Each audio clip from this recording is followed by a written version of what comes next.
Halo, perkenalkan saya Niluari Cayani dengan NIM 1909511188. Izin untuk mempresentasikan materi yaitu struktur dan perkandangan ternak babi dari mata kuliah Manajemen dan Kesehatan Babi. Tujuan presentasi ini yaitu untuk pemenuhan salah satu tugas dari mata kuliah tersebut. Baik, slide pertama itu pendahuluan. Untuk mencapai keberhasilan dalam usaha peternakan, khususnya ternak babi, perlu dilakukan suatu usaha. Antara lain, pembangunan kandang yang baik. Sebab hanya kandang yang baik yang akan mampu membantu produksi ternak babi menjadi lebih optimal. Adapun kegunaan dari kandang yaitu begitu amat besar, baik terhadap hewan yang dipiara maupun bagi peternaknya. Sebab fungsi kandang sendiri yaitu melokalisir ternak babi, melindungi ternak babi dari gangguan predator seperti pencurian, gangguan binatang lain, maupun dari sesama kawan yang mungkin berbeda umur.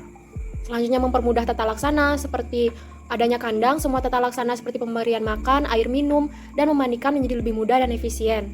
Kemudian ada mempermudah penata laksanaan program peternakan seperti pengawasan terhadap pertumbuhan, serta kemungkinan adanya gejala penyakit yang dapat tersebar cepat di kandang babi. Dan tentunya masih ada banyak lagi fungsi-fungsi kandang babi yang tentunya dapat menjadi salah satu faktor yang dapat mempengaruhi produksi ternak babi. Selanjutnya ada jenis kandang, di mana ada 4 jenis kandang yang akan saya jabarkan di sini. Yang pertama itu kandang penggemukan, di mana kandang ini merupakan terdiri dari koloni atau kelompok dengan kapasitas 5-25 ekor tergantung dari ukuran kandang sendiri. Selanjutnya adalah kandang babi bunting, di mana dia digunakan yaitu setelah sapih anak babi yang didesain secara berjajar atau bisa juga menggunakan kandang baterai. Selanjutnya itu ada kandang beranak, di mana digunakan untuk tempat melahirkan anak babi. Jadi nanti induk babi yang dengan umur kebuntingan 105-110 hari atau 7-15 hari sebelum melahirkan akan dibawa masuk ke kandang beranak ini. Yang terakhir itu kandang isolasi yang dipergunakan untuk mempermudah perawatan untuk babi yang sakit dan babi yang bermasalah serta babi yang memiliki sifat kanibal sehingga dapat membahayakan babi lain. Selanjutnya itu persyaratan kandang, di mana kandang ini harus bersih dan mudah dibersihkan tiap hari. Selain itu, hindari penumpukan kotoran lebih dari sehari, yang dampaknya jika lebih dari sehari itu dapat menimbulkan bau yang tidak sedap. Selanjutnya itu harus mempunyai sumber air alternatif, di mana untuk mencukupi kebutuhan peternakan babi seutuhnya. Antisipasi atau alternatif sumber air lain itu mungkin bisa dari ada bak penampungan air hujan, sumber air bawah tanah, air pam, dan ada aliran air sungai.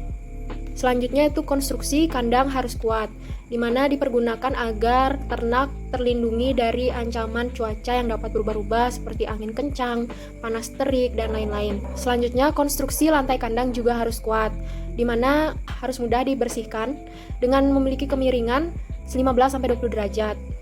Selain itu, kandang sendiri juga harus memiliki selokan aliran kotoran dengan lebar kurang lebih 50-80 cm dengan kemiringan tertentu menuju tempat penampungan kotoran. Kemudian slide selanjutnya yaitu hal yang harus dipertimbangkan sebelum membangun sebuah kandang yang optimal untuk peternakan babi, yaitu mempertimbangkan sarana jalan, ketinggian lokasi, ketersediaan air, pengadaan listrik, adanya sarana komunikasi, sumber pakan ternak yang mudah didapat, kelandaian lahan, keadaan lingkungan sekitar, serta kondisi tanah, dan tidak lupa efek terhadap kesehatan ternak sendiri. Slide selanjutnya yaitu lokasi kandang, di mana lokasi kandang babi ini sebaiknya dibangun yaitu jauh dari pemukiman padat penduduk untuk menghindari polusi udara yang disebabkan oleh bau yang tidak sedap yang dikeluarkan dari kandang babi, sehingga dapat mengganggu aktivitas dari penduduk sekitar. Selain itu, menyediakan lahan yang cukup luas. Jika seandainya peternakan babi sudah maju dan terdapat banyak babi yang dihasilkan, maka pengembangan kawasan kandang babi juga diperlukan. Selain itu, menyediakan sumber air yang berlimpah, di mana biasanya lokasi yang dipilih yaitu dekat dengan aliran air sungai serta sumber mata air.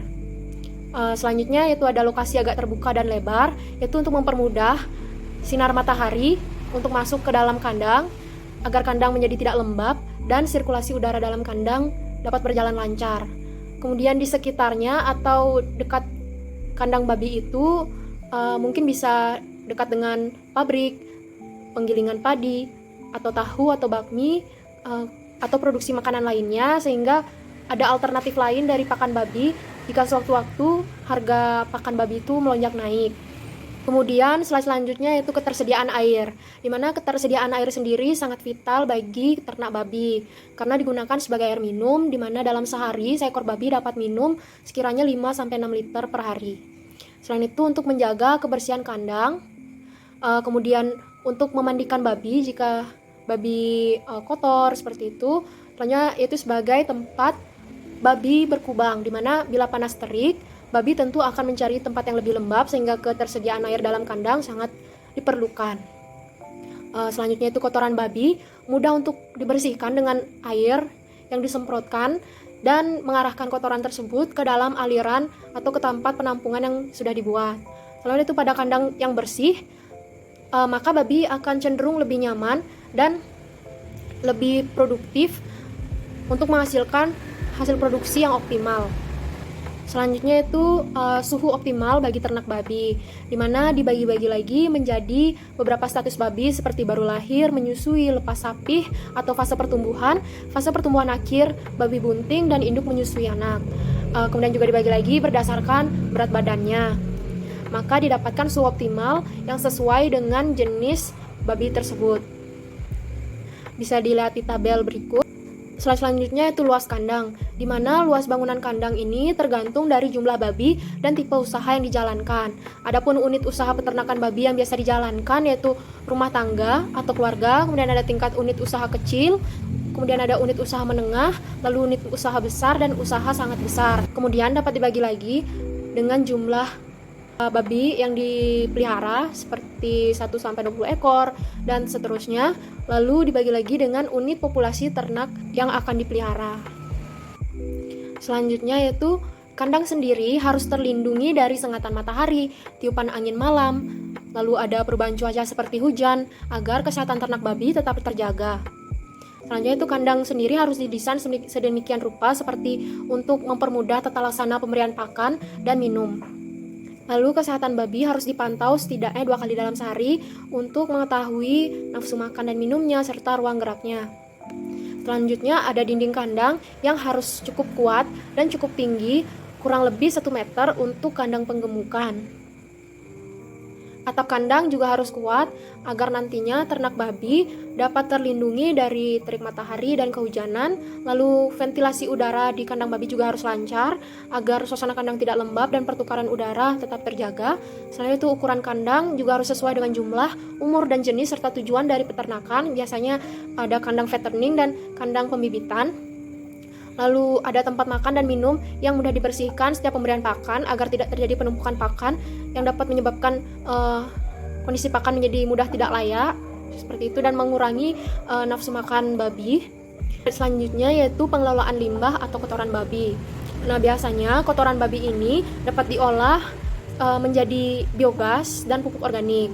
Dan ada pun cara untuk mengolah kotoran babi ini menjadi biogas, yaitu kotoran babi dengan perbandingan tertentu seperti 1:1 yang tertampung dalam bak tertutup atau kedap udara dengan pipa aliran gas yang berisi keran yang bisa dibuka dan ditutup yang kemudian disambungkan ke kompor gas melalui pipa tersebut.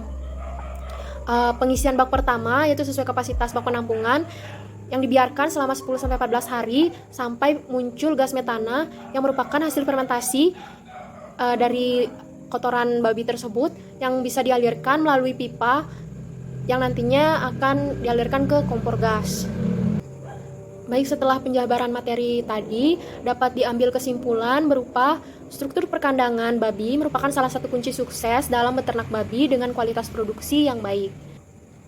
Dalam membuat kandang perlu diperhatikan pula beberapa kriteria seperti persyaratan kandang yang baik, mulai dari lokasi dan kriteria lainnya.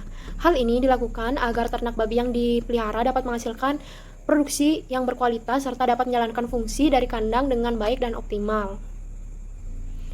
Sekian dari presentasi dari saya.